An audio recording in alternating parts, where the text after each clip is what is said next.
This week in 1944, Allied forces in Europe launched the D-Day invasion, storming the beaches of Normandy in what became the final push to end the war. Those few hours of heroism and sacrifice 75 years ago have lived on, of course, in America's memory and served as a reminder of unity, even when the country was torn apart. Joe has his report now.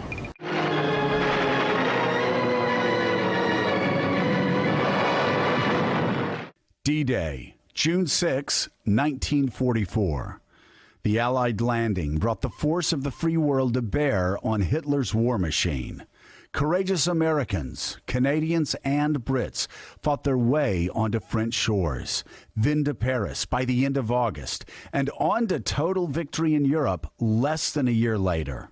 It was all born through a vicious night and bloody dawn, when wave upon wave of American boys dropped out of the skies into hostile fields, or threw themselves onto Omaha Beach, many to fall and never rise again, never to see the world that their sacrifice made possible. In the words of President Franklin Roosevelt, they yearn but for the end of battle, for their return to the haven of home. The victory of D-Day, the great undertaking never seen before or since, pulled Americans together, even when the coming years would tear them apart. For 9 days, American and South Vietnamese troops have been trying to take a mountain near the Laotian border, and 10 times they have been thrown back.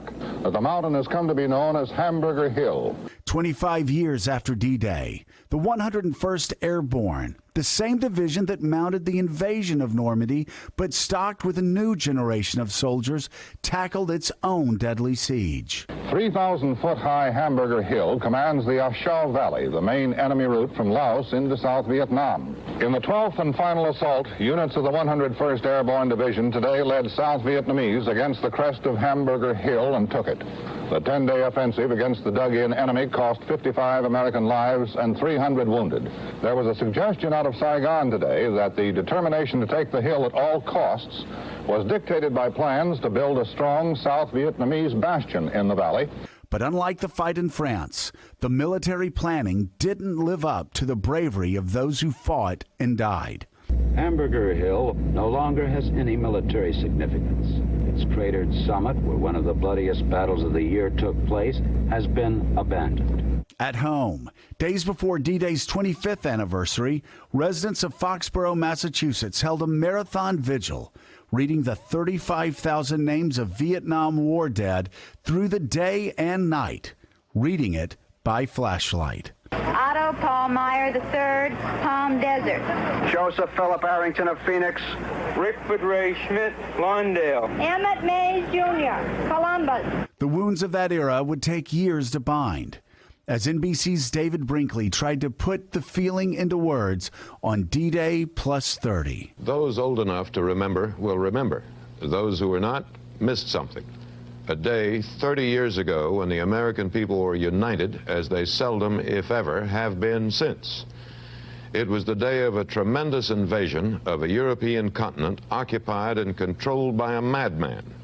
The beginning of the end of a war the American people believed in, supported, took part in, and took pride in. To younger Americans who grew up in the years of the Vietnam War and all the dissension and division it brought, that may seem hard to believe, but that is how it was. Everyone felt, directly or indirectly, he had a part in it, and did. It was regrettable it took a war to do it, but there it was. And it is regrettable the American Armed Services do not now command the same public admiration they did then. But that is largely the work of politicians, civilians, who have misused them for unworthy purposes.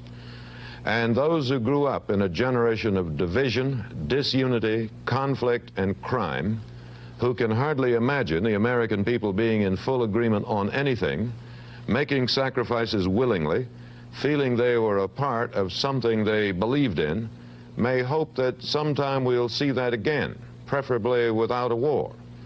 But whether or not we ever have it again, we had it once. As the years went by, veterans returned to Normandy to pay their respects. The most famous old soldier here was General of the Army Omar Bradley, the commander of the Americans on D-Day.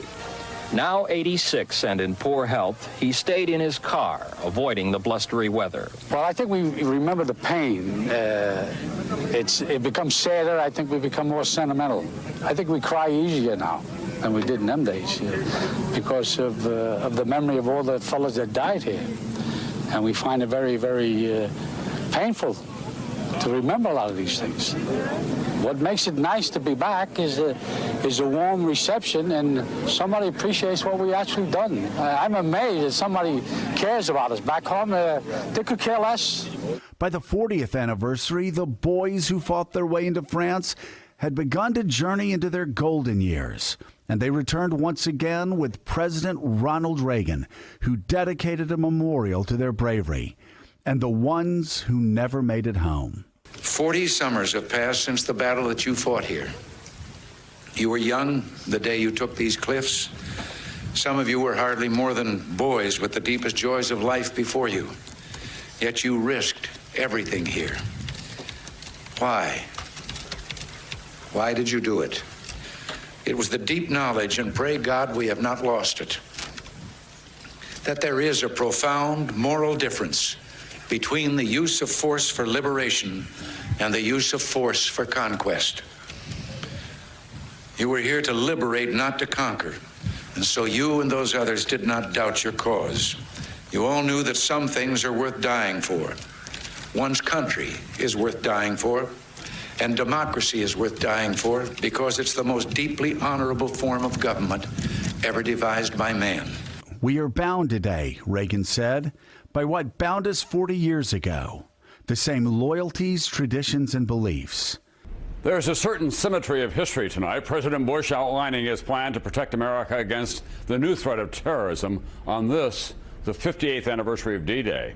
After September 11th, D-Day continued to inspire Americans to band together for something greater than themselves. America is leading the civilized world in a titanic struggle against terror. Tonight, over 60,000 American troops are deployed around the world in the war against terror. The decision to go to war with Iraq was controversial and divided American and French leadership.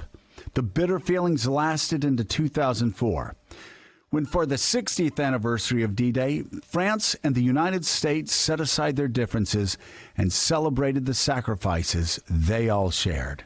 It's very important to have ceremonies like this to remind Americans, especially at a tough time right now, about what's the best, what the best elements are of the United States.